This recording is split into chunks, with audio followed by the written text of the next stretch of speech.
El presidente de México, Enrique Peña Nieto, le expresó al electo mandatario de Estados Unidos, Donald Trump, su voluntad de trabajar juntos. El mandatario mexicano confió en seguir estrechando lazos a pesar de las discrepancias de los últimos meses.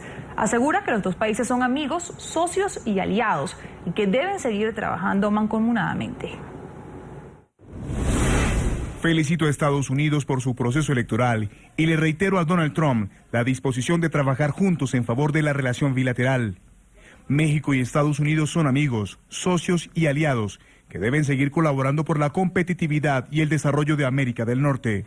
Confío que México y Estados Unidos seguirán estrechando sus lazos de cooperación y respeto mutuo.